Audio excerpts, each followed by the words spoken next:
പശ്ചിമേഷ്യയിലെ റഫയിലെ ആക്രമണത്തിൽ ഇസ്രയേലിനെതിരെ ഉപരോധമടക്കമുള്ള കടുത്ത നടപടികൾ വേണമെന്ന് ലോകരാജ്യങ്ങൾ ഒന്നടങ്കം ആവശ്യപ്പെടുന്നു. ആക്രമണത്തിൽ 60 ആളുകൾ കൂടി കൊല്ലപ്പെട്ടുവെന്ന് പശ്ചിമേഷ്യയിൽ നിന്ന് വാർത്ത വരുന്നു. 20,000 ഗർഭിണികളും ഇപ്പോൾ പലായനത്തിലാണ്. ഇസ്രയേലിൽ ഉടൻ തെരഞ്ഞെടുപ്പ് വേണമെന്ന് അവിടുത്തെ പ്രതിപക്ഷ നേതാവ് ബെന്നി ഗാൻസ് ആവശ്യപ്പെട്ടതായും വാർത്തയുണ്ട്. ഈ അവസരത്തിൽ റഫയിലെ കൂട്ടക്കുരുതിയെക്കുറിച്ച് കൂടുതൽ പറയാൻ നമുക്കൊപ്പം പി ജെയിംസ് ചേർന്നു. Good morning P James. Hi.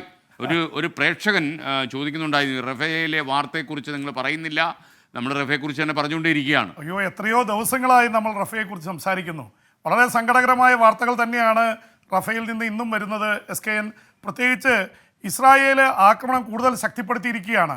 ഏതാണ്ട് 10 ലക്ഷത്തോളം പേരാണ് റഫയിൽ നിന്ന് ജീവനും കൊണ്ട് പലായനം ചെയ്തുകൊണ്ടിരിക്കുന്നത്. അതിൽ സങ്കടകരമായൊരു വാർത്ത ഇപ്പോൾ തന്നെ ഔദ്യോഗികമായിട്ടുള്ള വാർത്തകളിൽ വരുന്നത് 20,000-ലേറെ ഗർഭിണികൾ ആ പലായനത്തിൽ ഉണ്ട് എന്നുള്ളതാണ്. അത് സ്ഥിരീകരിക്കപ്പെട്ട വാർത്ത തന്നെയാണ്. സ്വാഭാവികമായിട്ടും അത് വല്ലാത്ത രീതിയിലുള്ള സങ്കടമുണ്ടാക്കുന്നുണ്ട്. ഒപ്പം തന്നെ ഇസ്രായേലിനെതിരെ ലോക രാജ്യങ്ങൾ, പ്രത്യേകിച്ച് 60-ലേറെ അറബ് രാജ്യങ്ങൾ, യൂറോപ്യൻ രാജ്യങ്ങൾ, അതിൽ പ്രത്യേകിച്ച് ഇസ്രായേലിനോടൊപ്പം നിന്നിരുന്ന പല രാജ്യങ്ങളും, ഫ്രാൻസ്, സ്പെയിൻ, നോർവേ, അയർലൻഡ് തുടങ്ങി ഒരുപാട് രാജ്യങ്ങൾ ഇസ്രായേലിനെതിരെ രംഗത്ത് വരുന്നു എന്നുള്ളതാണ് പ്രധാനപ്പെട്ടത്. ചിലർ പാലസ്തീൻ സ്റ്റേറ്റിനെ, രാജ്യത്തെ സ്വതന്ത്ര രാഷ്ട്രമായിട്ട് അംഗീകരിച്ചിരിക്കുന്നു. സ്പെയിനിലേക്കൊക്കെ ഈ പാലസ്തീൻ്റെയും അതുപോലെ തന്നെ അറബ് രാജ്യങ്ങളുടെയൊക്കെ വിദേശകാര്യമന്ത്രിമാർ സന്ദർശനം നടത്തുക കൂടി ചെയ്തു, സ്പെയിനെ സ്വാഗതം ചെയ്തുകൊണ്ട്, അല്ലെങ്കിൽ അവരഭിനന്ദിച്ചുകൊണ്ട്.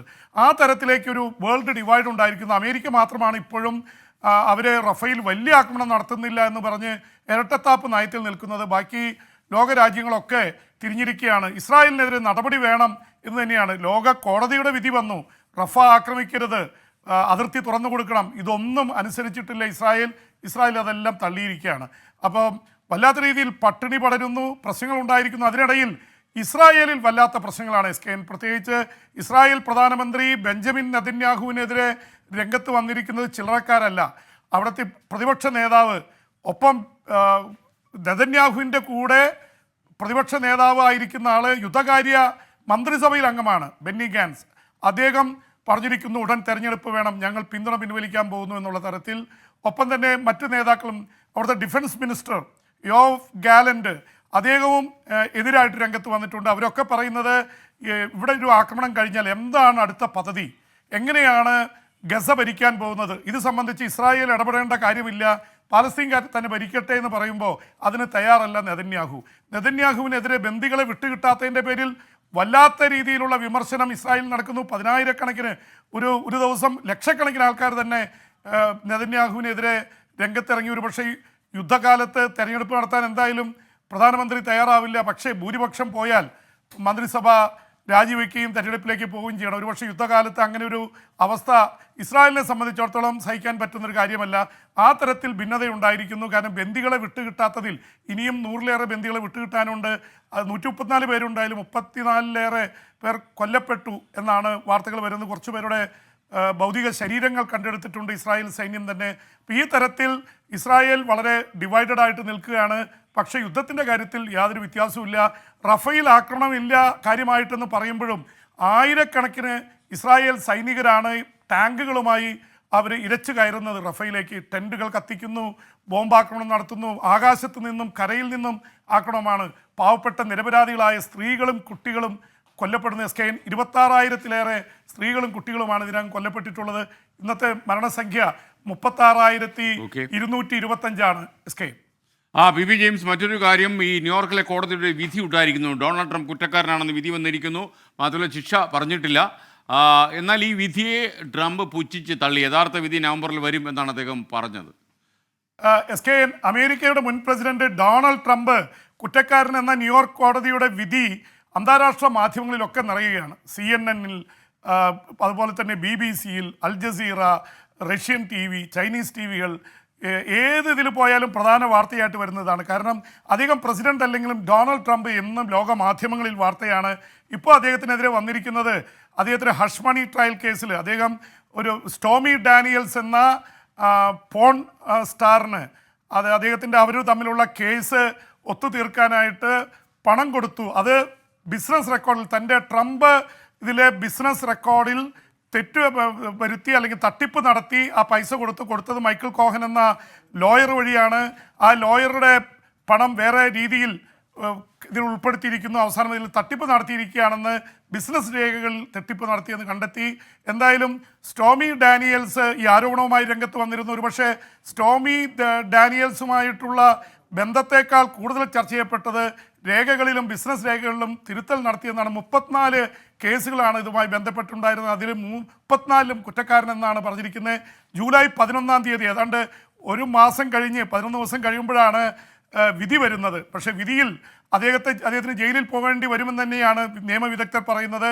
4 വർഷം മുതൽ 20 വർഷം വരെ ജയിലിൽ കിടക്കേണ്ടി വരും. പക്ഷേ അദ്ദേഹത്തിന് പ്രസിഡന്റ് സ്ഥാനത്തേക്ക് മത്സരിക്കുന്നതിന് വിലക്കുണ്ടാവാൻ സാധ്യതയില്ല. അദ്ദേഹത്തിന് കോൺസ്റ്റിറ്റ്യൂഷനിൽ പറയുന്നത് ക്രിമിനൽ കുറ്റവാളിയാണെങ്കിലും ജയിലിൽ കിടന്നാലും നിങ്ങൾക്ക് അമേരിക്കൻ ഭരണഘടന അനുസരിച്ച് തെരഞ്ഞെടുപ്പിൽ മത്സരിക്കാം. ഇതിൻ്റെ ഏറ്റവും കൗതുകരമായ കാര്യം, അദ്ദേഹത്തിനെതിരെ കുറ്റക്കാരനെന്നുള്ളതിൽ അദ്ദേഹത്തിനെ ജയിലിലടയ്ക്കാൻ കോടതിയുടെ വിധി വന്ന് 5-ാം ദിവസമാണ് റിപ്പബ്ലിക്കൻ പാർട്ടിയുടെ ഫൈനലായിട്ട് സ്ഥാനാർത്ഥിയെ പ്രഖ്യാപിക്കുന്ന കൺവെൻഷൻ നടക്കുന്നത്. SKN അതിൽ ട്രംപാണ് ഇപ്പോൾ വിജയിച്ച് നിൽക്കുന്നത്. ബാക്കി എല്ലാവരേക്കാളും ചെയ്ത് ട്രംപിനെയാണ് റിപ്പബ്ലിക്കൻ പാർട്ടിയിൽ ഭൂരിപക്ഷം പ്രതിനിധികളുള്ളത്. പക്ഷേ ഔദ്യോഗികമായി അംഗീകരിക്കുന്നത് ഈ കൺവെൻഷനിലാണ്. അത് എങ്ങോട്ട് വരും, എന്തൊക്കെ സംഭവിക്കും? കാരണം ജയിലിൽ പോകുന്ന ഒരു പ്രസിഡന്റ് ഇന്ന് വരെ ചരിത്രത്തിൽ അമേരിക്കയിൽ മത്സരിച്ചിട്ടില്ല. പ്രത്യേകിച്ച് ഒരു വളരെ ക്ഷീണമുണ്ടാക്കുന്ന തരത്തിൽ. എന്ന് മാത്രമല്ല 2-3 കേസ് കൂടി വരാനിരിക്കുക. 2020 പ്രസിഡന്റ് തെരഞ്ഞെടുപ്പ് അട്ടിമറിക്കാൻ ട്രംപ് ശ്രമിച്ചു എന്നുള്ള കേസും ഒപ്പം തന്നെ അവിടുത്തെ വൈറ്റ് ഹൗസിലെ റെക്കോർഡ്സ് രേഖകൾ ചോർത്തിയെന്ന 2 കേസുകൾ നിൽക്കുന്നു. അതിൻ്റെ വിധി എന്തായാലും പ്രസിഡന്റ് തെരഞ്ഞെടുപ്പിന് മുമ്പ് വരാൻ സാധ്യതയില്ല. പക്ഷേ ഈ കേസ് മുഴുവൻ എങ്ങനെ ട്രംപിനെ ബാധിക്കുമെന്ന് അറിയില്ല. ജോ ബൈഡനും ഡെമോക്രാറ്റിക് പാർട്ടിയും ഇതിനെ സ്വാഗതം ചെയ്യുകയും ട്രംപ് ജനാധിപത്യത്തിന് ഭീഷണിയാണെന്ന് ജോ ബൈഡനും ഡെമോക്രാറ്റിക് പാർട്ടിയൊക്കെ പറയുകയും ചെയ്തിട്ടുണ്ട്. ഇത് എങ്ങനെയാണ് അമേരിക്കൻ രാഷ്ട്രീയത്തിൽ ചലനമുണ്ടാക്കാൻ പോകുന്നതെന്ന് അറിയില്ല. പക്ഷെ ഇപ്പോഴും സർവേകളിൽ ട്രംപ് തന്നെയാണ് മുന്നിട്ട് നിൽക്കുന്നത്. SKN ജെയിംസെ, ഈ സൗത്ത് ആഫ്രിക്കയിലെ ഇലക്ഷൻ്റെ ഫലമൊക്കെ വന്നു. നെൽസൺ മണ്ടേലയുടെ പാർട്ടിക്ക് അവർ മുന്നിലാണെങ്കിലും അവർക്ക് ഭൂരിപക്ഷമില്ല എന്ന രീതിയിൽ വാർത്ത വരുന്നു. മാത്രമല്ല മുൻ പ്രസിഡന്റ് ജേക്കബ് സുമയുടെ പാർട്ടിയും പ്രതിപക്ഷ കക്ഷികളെല്ലാം കൂടെ ചേർന്ന് വലിയ നേട്ടം ഉണ്ടാക്കിയെന്ന വാർത്തയും വരുന്നുണ്ട്. SKN 1994 ആഫ്രിക്കയിൽ വർണ്ണവിവേചനം അവസാനിപ്പിച്ചുകൊണ്ട് ചരിത്രപരമായിട്ടുള്ള തീരുമാനമുണ്ടാവുന്നത്. അങ്ങനെ ആദ്യമായി കറുത്ത വംശജരുടെ പാർട്ടി ആഫ്രിക്കൻ നാഷണൽ കോൺഗ്രസ് അവരെ തെരഞ്ഞെടുപ്പിൽ മത്സരിച്ച് അധികാരത്തിലെത്തുന്നു. നെൽസൺ മണ്ടേല പ്രസിഡന്റ് ആവുന്നു. അതിനുശേഷം ഇന്നേ വരെ ആഫ്രിക്കൻ നാഷണൽ കോൺഗ്രസ് ആണ് അവിടെ ഭരിച്ചിട്ടുള്ളത്. കാരണം ദക്ഷിണാഫ്രിക്കയുടെ മോചനത്തിനു വേണ്ടി ഏറ്റവും ശക്തമായിട്ടുള്ള നിലപാടെടുത്ത പാർട്ടിയാണ്. അപ്പോൾ അതുകൊണ്ട് തന്നെ അവർക്കുണ്ടായിരുന്നു. പക്ഷേ ഇതാദ്യമായിട്ട് അവർക്ക് ഈ ഭൂരിപക്ഷം നഷ്ടമാവുന്നു എന്ന റിപ്പോർട്ടുകളാണ് വരുന്നത്. തെരഞ്ഞെടുപ്പിൽ 50%-ലേറെ വോട്ടുകൾ എണ്ണിക്കഴിഞ്ഞപ്പോൾ 42% വോട്ടുകളെ അവർക്ക് ലഭിച്ചിട്ടുള്ളൂ. ഏതാണ്ട് 23-24% ഡെമോക്രാറ്റിക് അലയൻസ് 2-ാം സ്ഥാനത്ത് നിൽക്കുന്നു. ഒരുപക്ഷെ ആഫ്രിക്കൻ നാഷണൽ കോൺഗ്രസിൻ്റെ നെൽസൺ മണ്ടേലയോടൊപ്പം നേതാവായിരുന്ന ജേക്കബ് സുമോ അഴിമതി കേസിൽപ്പെട്ട് ജയിലിലായിരുന്നു. അദ്ദേഹത്തെ പാർട്ടിയിൽ നിന്ന് പുറത്തുപോയി അദ്ദേഹം MK എന്ന പേരിൽ ഒരു പാർട്ടി ഉണ്ടാക്കി. ആ പാർട്ടിക്ക് 10%-ഓളം വോട്ട് കിട്ടിയിട്ടുണ്ട്. വേറൊരു പാർട്ടിക്ക് ഉണ്ട് 10%-ഓളം. ഇതെല്ലാം കൂടി വരുമ്പോൾ പ്രതിപക്ഷ പാർട്ടികൾക്ക് ചെറിയ അപ്പർ ഹാൻഡ് ഉണ്ട്. അപ്പോൾ അങ്ങനെ വരുമ്പോൾ പ്രശ്നം എന്ന് പറയുന്നത് ഇനി സ്വന്തമായിട്ട് ആഫ്രിക്കൻ നാഷണൽ കോൺഗ്രസിന് ഭരിക്കാനാവില്ല. അവർക്ക് ഏതെങ്കിലും പാർട്ടികളെ കൂടെ കൂട്ടേണ്ടി വരും. ഒരു കൂട്ടുമന്ത്രിസഭയ്ക്കാണ് സാധ്യതയുള്ളത്. അത് പ്രതിപക്ഷമാണെങ്കിലും ഭരണപക്ഷമാണെങ്കിലും സാധ്യത കൂടുതൽ ഇപ്പോഴും ആഫ്രിക്കൻ നാഷണൽ കോൺഗ്രസിനാണ്. സിറിൽ റാമഫോസ ആണ് ഇപ്പോഴത്തെ പ്രസിഡന്റ്. അദ്ദേഹം തന്നെ വീണ്ടും പ്രസിഡന്റായി വരാനുള്ള സാധ്യതയാണുള്ളത്. SKN thank you VB James. ഇനി വിദേശ വാർത്തകളുമായി നമുക്ക് നാളെ സന്ധിക്കാം. സന്ധിക്കും വരെ വണക്കം. Okay, thank you.